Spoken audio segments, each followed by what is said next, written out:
Boa noite a todos.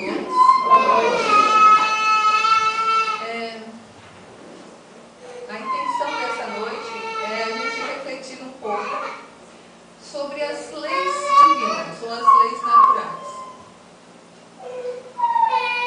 É bom o pai do neném dar uma voltinha com ele, só para acalmar daqui a pouco. Todos nós somos quase crianças ainda. Crianças em relação a toda a espiritualidade de todos os mundos, de todos os universos. Muitas vezes nós exigimos muito de nós. A gente já quer ser perfeito, a gente já quer ser bom, a gente já queria ser igual a Jesus. Mas a meta é essa. A nossa meta, nós temos um caminho a seguir. E o caminho a seguir é buscarmos sermos iguais a Jesus. E Jesus dizia que nós somos seus irmãos e que tudo o que ele fazia nós também podíamos fazer. E que se nós chegássemos até ele, fôssemos até ele, nós estaríamos no caminho certo, né? Chegaríamos a Deus, chegaríamos ao paraíso. Então, por que tantas coisas ainda acontecem no planeta Terra? Por que tantas destruições, tantos flagelos destruidores, quantas coisas que acontecem temporais e tudo? E os Espíritos vêm explicando, então, que Deus, ao criar todas as coisas, Ele não fica depois gerenciando suas criaturas. Ele não fica dizendo, agora você vai sofrer, agora vai acontecer isso, agora vai acontecer aquilo. Tudo é regido, é orquestrado por leis divinas, naturais, perfeitas, que não ficam mudando, que não ficam variando conforme o estado de humor de Deus. Se esse reza ou se aquele não reza. São leis imutáveis, leis que não são alteradas. E entre elas, alguns de nós, assim, logo já visualizamos as consequências da lei divina, que é uma tal de lei de ação e reação. Todo mundo já logo aprende a lidar com essa lei, né? E que ninguém muda. E na abertura agora, a nossa amiga estava lendo sobre como que nós estudarmos sobre a reencarnação nos põe esperança, nos coloca Deus como um Deus de justiça, quando a gente vê quantas pessoas que não conseguem nessa encarnação serem felizes, que não conseguem a justiça humana, muitas vezes, e aí ficam, porque morreu sem pagar, tem gente que diz assim, né? Morreu sem pagar. Não existe isso nas leis divinas. As leis divinas são justas. E Deus não fica também dizendo assim, você vai pagar. Isso que é a bondade divina. É difícil para nós, seres humanos, que queremos que a justiça se faça rapidamente, que a pessoa pague, que a pessoa ainda nessa encarnação sofra tudo, né? A gente quer logo uma justiça, a gente é imediato, a gente quer que os nossos filhos, maridos, esposas, logo se transformem. Deus não faz isso com a gente. Então, para vocês terem uma ideia, o tempo que levou para que nós estivéssemos aqui hoje, parados, sentadinhos, refletindo sobre isso, nós já trilhamos por muitas e muitas encarnações, por muitas experiências de vida. Muitos de nós ainda assim começam já a ter um senso de justiça, um senso de querer com que o outro seja feliz, que não aconteça nada de errado com o outro, que proteja os animais. Alguns de nós já sentem isso. Mas vocês acham que é a maioria? Não. Não, porque existem espíritos crianças ainda. Não que eles são maus. São crianças a caminho. E que ainda não têm desenvolvido em si o senso de justiça. Mas todos trilharão por encarnações até que um dia desperte para esse aspecto. Nós já encarnamos em outras existências e nós já fomos assim. nós já fomos essas pessoas injustas, essas pessoas maldosas, nós já fomos. Então, numa encarnação, muitas vezes a gente se pega refletindo o quanto que a gente já evoluiu. Numa única vida, às vezes a gente se pega pensando, poxa vida, eu já dei uma melhoradinha. Mas também em outros aspectos, muitas vezes a gente diz assim, parece que eu estou ficando pior, né? Mas não, parece que, sabe, a vida da gente, às vezes parece que a gente é uma lagartinha, assim. A gente parece que vai um pouquinho para trás e depois toma um impulso para frente. Um pouquinho para trás, porque dentro de um erro, de uma decepção, a gente se revolta e daqui a pouco aí a gente dá aquele impulso de eu me arrependo e aí dá aquela evoluída. Parece que a gente regride, mas ninguém regride. Então, numa época muito atrás, na época em que nós estávamos lá, nós, que hoje estamos aqui conseguindo refletir um pouco, nós estávamos lá junto, na antiguidade, há muitos e muitos anos atrás, como selvagens. E nós, como selvagens, a gente tinha o nosso pajé. Sempre a humanidade precisou de um líder religioso, um líder que nos liderasse e que nos fizesse assim, temer a Deus, temer a divindade, temer ao fogo, sempre temeu. E nós estávamos ali sobre o regimento, sobre a ordenança de alguém, de um líder. E depois, assim, teve uma época em que nós éramos assim, chefiados por adoradores, que nós também éramos adoradores. Tanto é, eu não sei quanto a vocês, mas eu devo ter tido todas as outras minhas encarnações não espírita.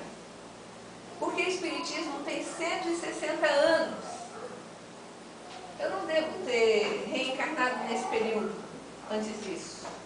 O espiritismo é novo. E antes disso, a gente gostava de se prostrar sempre a estátuas, mas a estátuas de anjos. E isso, muitas vezes, faz assim, quanto mais necessário é de que a pessoa se ajoelhe e preste louvor a uma estátua, ainda faz com que a gente reflita de que a gente ainda tem um apegozinho, tem um apego. Porque a nossa evolução na fé, ela é lenta também. No raciocínio da fé, ela é lenta. À medida em que a gente vai despertando, a gente vai vendo que você pode se comunicar, seja lá com quem for. Você gosta de São Judas Tadeu? Você gosta de Maria de Nazaré? Você não precisa estar diante de uma estátua para estar em conexão com esse ser espiritual que você aprendeu a respeitar e amar e a pedir, muitas vezes, conversar com ele. Então, a gente vai aprendendo na doutrina espírita que esse diálogo mental é uma coisa livre, é uma coisa espontânea e vem de dentro do ser, sem necessidade de rituais. Quando aquilo ainda dentro da gente, e aí eu me vi por muitas vezes assim, sabe, que passando, porque eu fiquei até os 16 anos sendo católica, e passando muitas vezes por uma igreja, eu tinha aquele ímpeto de entrar e me ajoelhar. Então é sinal que o meu espírito ainda sentia a necessidade disso. Agora vejam que nós passamos por 1000 anos da Idade Média, que correspondia desde o ano 300 depois de Cristo até o ano de 1300, em que nós não podíamos nem pensar sobre a nossa fé. Não podíamos nem refletir sobre a nossa fé. Era uma fé imposta e quem não confessasse aquela fé era levado às fogueiras, era caçado. Então a gente se condicionou a acreditar daquela forma. Nós não sabíamos pensar de outro jeito. Por muitas encarnações, isso não foi só uma, por várias encarnações, a gente veio e a gente não questionava. Foi necessário chegar, só para vocês verem como a evolução da história é, foi necessário chegar num período nosso da humanidade, da Revolução Francesa, por luta por melhores condições de vida do povo, a questionar os poderes da igreja, questionar os comandos religiosos, os comandos da realeza, da monarquia, que viessem filósofos encarnar entre nós e nos fazer pensar. Hoje, se a gente pensa um pouco, reflete um pouco, foi necessário que viessem a reforma protestante, que viessem aqueles iluministas que a gente estuda na escola e não entende por que a gente estuda isso, né? Depois a gente vai ver que eles fizeram parte para que hoje nós pudéssemos pensar. Sabe como é que eram rezadas as missas antigamente? Bem antigamente, antes da reforma protestante?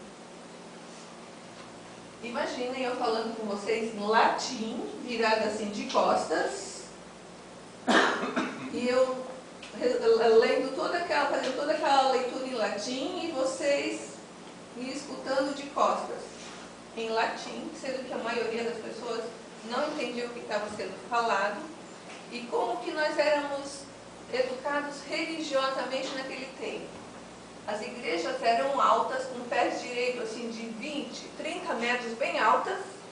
Lá em cima tinha uma pintura e nas paredes uma pintura. Como o povo não sabia ler e não sabia o que estava sendo falado, nós ficávamos olhando para as figuras, ficávamos olhando para o teto, e o som, o eco da acústica nos fazia remeter para uma coisa que a gente não entendia. Depois que Lutero fez a reforma protestante, que nós começamos a ler de que Deus é bom, de que Deus é amor, de que Deus é amor, é que daí nós vamos tirar, desconstruir aquele Deus que julga e que vinga. Então, no livro terceiro, na parte terceira do livro dos Espíritos, que eu já falei aqui quando eu vim da última vez, o livro dos Espíritos, gente, não é o livro dos mortinhos não, tá? O livro dos Espíritos é o nosso livro, porque nós somos espíritos. Então, quando alguém pega um livro e olha esse título, Livro dos Espíritos, muita gente diz assim, ai meu Deus, eu vou ler sobre os mortos? Não, você vai ler sobre você. Na parte terceira do Livro dos Espíritos vem falando como que Deus é sábio, como que Deus é inteligência suprema, como que Deus é justo, e vem estudando as leis morais que regem toda a criação divina. Só quando você estuda quem é Deus, o que é Deus, na verdade, não quem é Deus, o que é Deus, e a sua inteligência suprema e a sua justiça, é que você começa a pensar, a se ligar, a querer estar ligado a Deus. Porque até então, até pensar em Deus para nós era assim, ai meu Deus, porque tudo que a gente faz é pecado. Quem daqui nunca olhou para a mulher ou para o homem do próximo? Não deu uma olhadinha? Quem daqui não cobiçou nada? Quem daqui não fez nada de errado daqueles 10 mandamentos? Se não fez nessa vida, fez em outra. Então nós estávamos sempre com um pezinho aonde? Um pezinho no purgatório ou no tal do inferno, né? À medida que a gente vai estudando e lendo sobre reencarnação e de que Deus nos perdoa constantemente. Deus nos perdoa porque na verdade Deus não tem nada Deus não se vinga, Deus não tem nada que nos perdoar porque nós não ofendemos a Deus. Nós não ofendemos a Deus. Nós, na verdade, agimos contra nós próprios, suas criaturas. Cada ato que a gente pratica, cada coisa que a gente faz, escolha nossa, vem em seguida uma consequência. E à medida que a gente vai ficando mais esperto, mais inteligente, a gente vai vendo que tem que cuidar com as nossas escolhas, não é verdade? Tem que cuidar com as nossas palavras, com os nossos sentimentos, pensamentos e ações. E que Deus permite tudo. Eu estava falando um pouco sobre isso numa outra casa e uma pessoa levantou e disse assim, como Deus e vocês, espíritas, puderam deixar o João de Deus acontecer? Deus deixa tudo. Deixou o Hitler.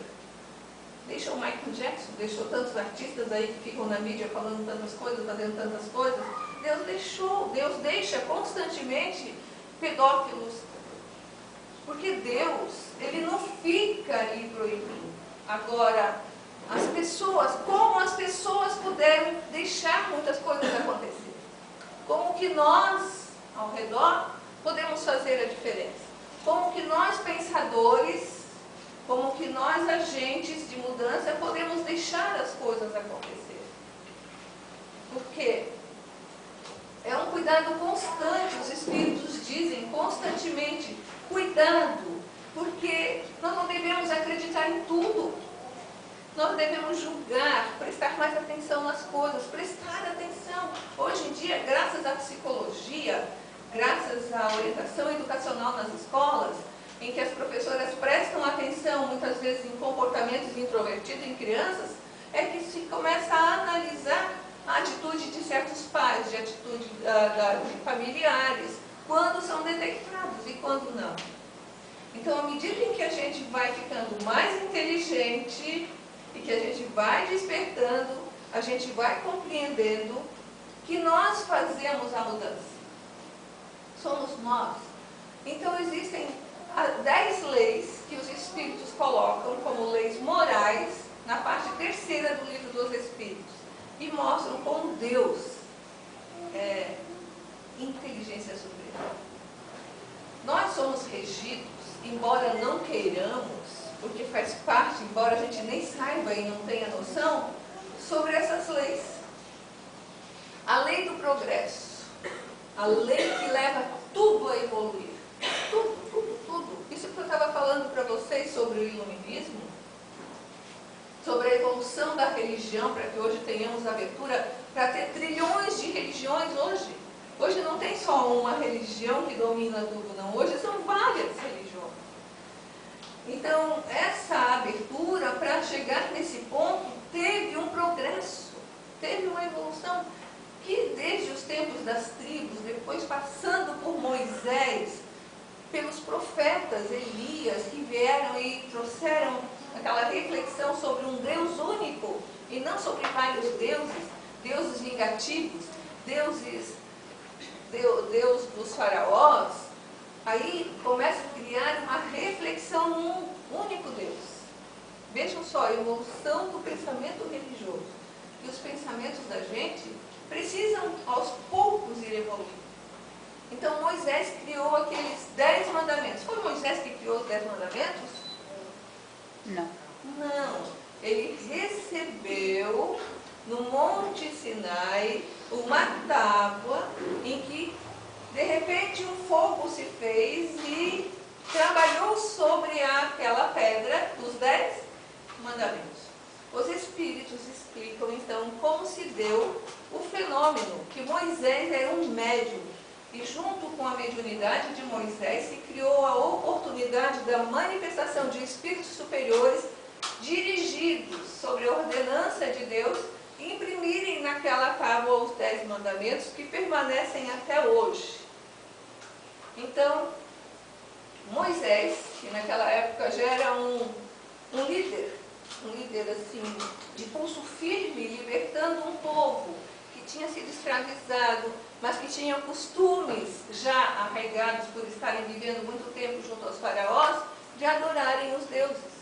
E eles adoravam os deuses e se brigavam entre eles. Então Moisés, caminhando com eles pelo deserto, com aquele povo que ele ajudou a libertar, ele foi vendo que aquele povo era muito perigosinho. Que eles eram escravos, mas eles eram danadinhos. Se deixasse, eles se brigavam tudo entre eles. E tem mais, eles usavam de pitonisas, de adivinhadores, eles iam, entre eles ali, tinham as pessoas que tinham mediunidade. E eles iam, entre eles, buscar orientação do mundo espiritual. Moisés, que era um líder de ferro e que precisava que o povo ficasse unido, não podia ter 2 pajés numa tribo, nem 3 pajés, tinha que ser um único pajé, proibiu a comunicação entre os mortos, entre os vivos e mortos. Porque naquela época o povo não tinha um senso de buscar Deus. Eles buscavam para poder se beneficiar de alguma coisa, ou era fazer para tirar o marido da outra, ou para ficar mais rico, não era para se promover espiritualmente. Uma outra legislação de Moisés, não dentro dos 10 mandamentos, de Moisés como líder naquela época, foi fazer com que as pessoas deixassem de comer carne de porco. Vocês sabem por quê? Depois se criou aquela história, né, de que Jesus expulsou o espírito e colocou num porco, porque tinha uma ideia de que porco era a ideia da morte. Mas é porque, imaginem, andar no deserto, no calor do deserto, as pessoas gostavam de comer carne de porco e morriam. Moisés, como via aquilo, como sabia daquilo, ele proibiu. Por quê? Porque tinha outras formas de se alimentar, existiam outras formas de se alimentar. E aquele animal não deveria servir como alimento no deserto. A gente sabe até hoje, não cozinha direito a carne de porco, morre ou contrai uma doença, né, que deixa com problemas neurológicos. Então, teve mais uma lei que Moisés instituiu, que a gente conhece bem, e que mostrava bem como ele era firme na sua liderança. As pessoas, quando alguém assim ia lá e roubava um cabritinho do outro, eles não iam lá e brigavam só pelo cabritinho, não. Eles se brigavam entre eles e se matavam tudo. Era um tal de qualquer coisa eu mato, qualquer coisa isso, qualquer coisa aquilo. Moisés teve que instituir a lei do olho por olho, dente por dente. E foi instituindo e foi se fixando leis naquela época necessárias para poder reger um povo que estava sendo conduzido, e um povo danadinho, difícil de lidar, que ficaram enraizadas e que muita gente hoje se rege pelo Antigo Testamento, observando as leis de Moisés.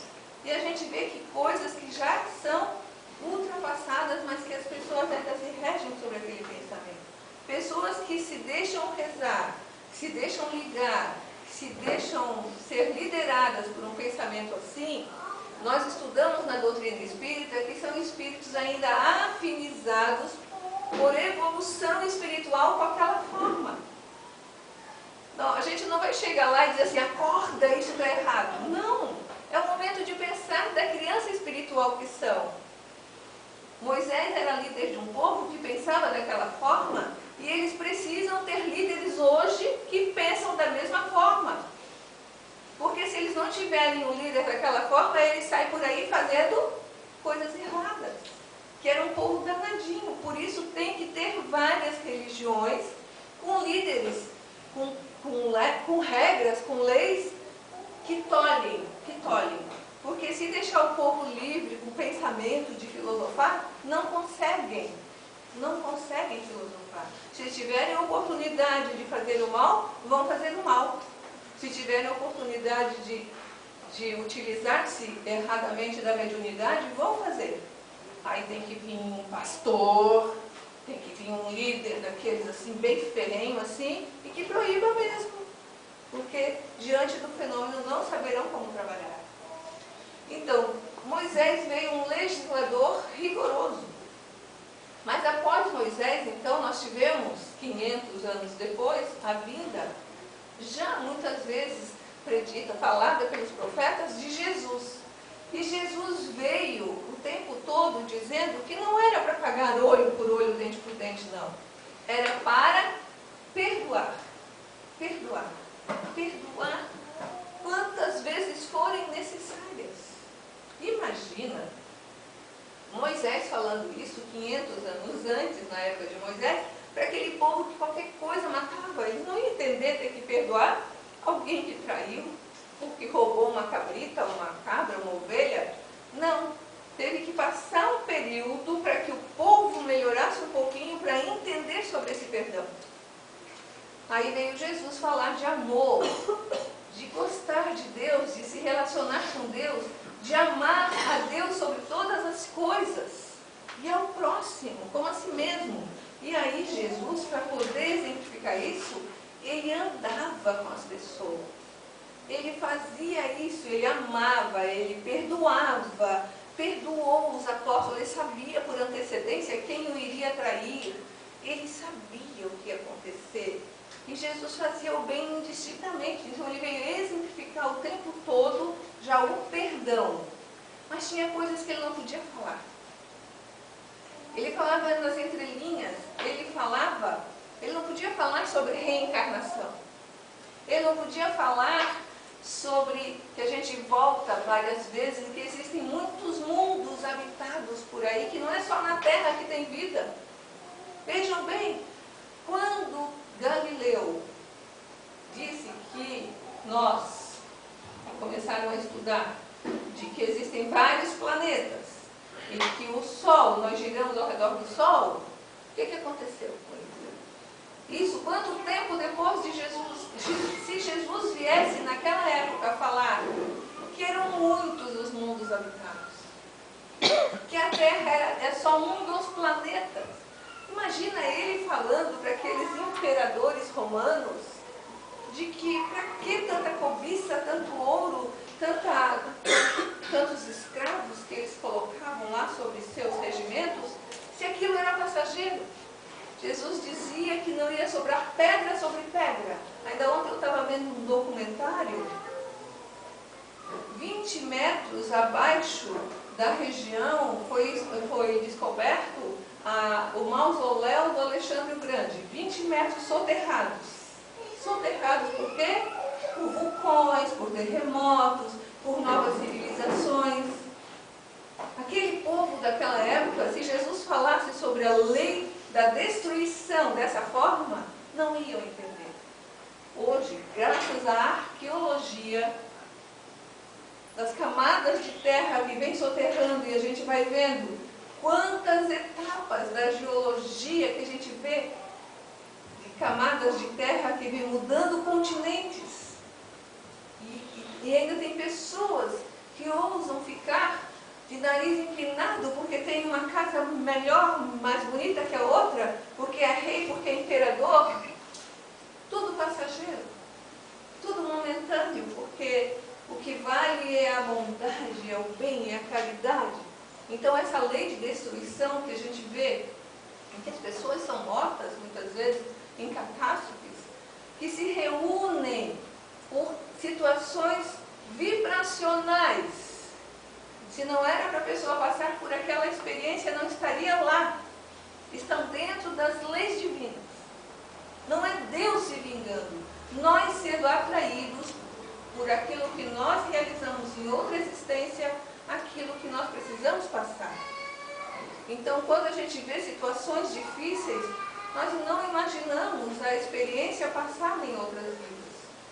Só quando a gente lê muito e estuda muito doutrina espírita para a gente entender certas calamidades, certas catástrofes, crianças nascendo com problemas mentais, com problemas sérios, idosos passando por problemas de demência, é que a gente vai entender um pouco onde que está a justiça divina. Porque a justiça divina, ela vai se aplicando aos poucos, e não há necessidade que a gente vá lá e faça aquilo se vingar. Aí teve uma outra senhora que perguntou assim: e quando a pessoa passa 20 anos preso e não se modifica, ou então ela passou 20 anos preso e ela era inocente, eu não sei a que ela quis se referir, mas, gente, a justiça humana é muito falha. A justiça divina, ela não se engana nunca, nunca. Quando alguém passa por uma situação muito difícil, mesmo sendo inocente, ali onde ela está, ela vai trabalhando, ela vai tendo um trabalho com ela mesma e com as pessoas ao redor. Ela vai fazendo um trabalho em que nós pensamos que é injustiça. Nós, a justiça divina, não. À medida em que a gente vai estudando doutrina espírita, a gente sempre faz uma análise muito criteriosa sobre justiça humana e justiça divina. Por mais que a gente queira ser justo, quando a gente se põe a fazer justiça, muitas vezes nós estamos errando. Justiça divina nunca é. Que a gente possa sempre trilhar os caminhos do bem, do bom, da harmonia e confiarmos de que Deus é justo. Não existe injustiça para Deus. E se nós estamos atraindo situações difíceis, se nós estamos atraindo situações, problemas na nossa vida, Não é Deus lhe castigando. É você, por causas que você irradia de você mesmo, que atrai situações. Quer mudar? Quer começar a atrair coisas boas? Porque dá para, nessa vida mesmo, parar de querer pagar tudo nessa vida. Tem gente que quer pagar tudo nessa vida, então aí pega assim como um camelo, né? Anda com aquelas coisas tudo torturante nas costas.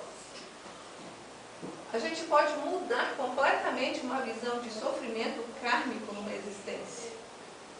E se tornar assim, mudando mesmo a nossa postura de sofredor. Quando você começa a ter gratidão, agradecer pelo mínimo que você já tem. Agradecer pelas coisas que você já tem. Agradecer por esse corpo físico, instrumento. Ah, mas o meu corpo é feio, ah, mas o meu corpo é isso, meu corpo é isso. Você tem um corpo. Você pode se locomover, se você não pode se locomover, mas você tem um corpo para passar uma experiência na Terra.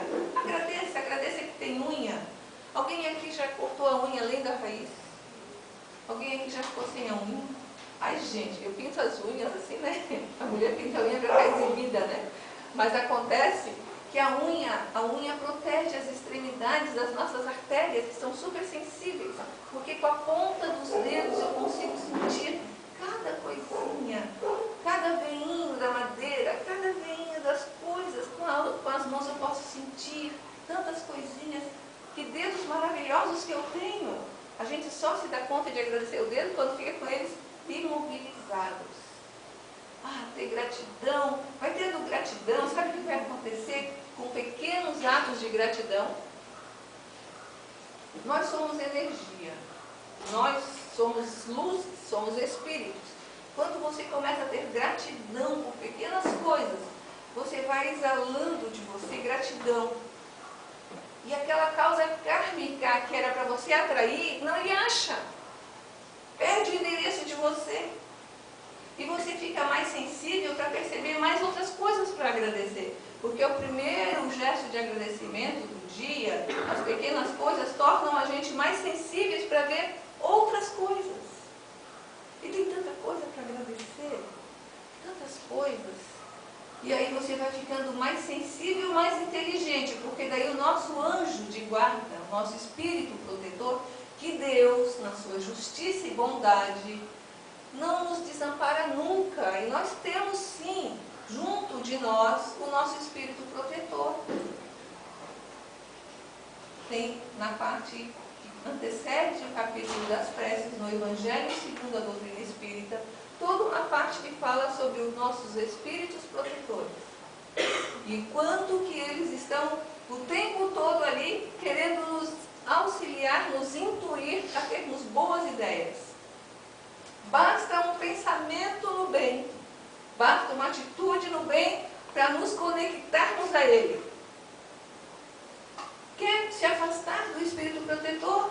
Acorde desanimado, acorde em depressão, acorde se sentindo nada e você se desconecta do espírito protetor e se conecta à espiritualidade inferior. A hora em que a gente vai começando a ter mais gratidão e se conectando a Deus como nosso Pai. Deus é nosso Pai. O tempo todo andarmos pela vida pensando que nós somos filhos amados de Deus, irmãos de Jesus, que estamos temporariamente aqui como crianças, fazendo besteira ainda na terra. Mas nós iremos evoluir rapidamente. Já estamos evoluindo, já fomos pior. Nós já fomos liderados por Moisés, nós já fomos da Idade Média que devíamos perseguir pessoas, nós já estivemos lá fazendo coisas equivocadas, mas hoje nós já estamos pensando um pouquinho no próximo. Já nos arrependemos um pouquinho. Há 200 anos atrás, podíamos ser conquistadores que invadíamos lugares e íamos matando as pessoas. Hoje a gente não consegue nem bater no cachorrinho. Quem não consegue mais nem bater no cachorrinho já está melhor. Antes batia nas pessoas, antes escravizavam-se as pessoas. Se você hoje já consegue ser digno, se você não consegue mais ser injusto, já estamos melhor. Só que a gente ainda faz besteirinha assim, nós ainda somos crianças. E Deus nos conhece e nos entende e sabe que nós vamos dar bom dia. Um dia nós seremos bons. Por enquanto nós estamos a caminho. Mas para que a gente possa, de uma forma mais melhorada, vencermos os nossos problemas, os nossos desafios dessa encarnação, vamos nos sintonizar com o bem, com o bom e com o belo. Vamos agradecer mais e vamos estudar mais para sabermos quem somos e por que estamos aqui nessa existência. Uma boa noite para todos. Uma boa noite.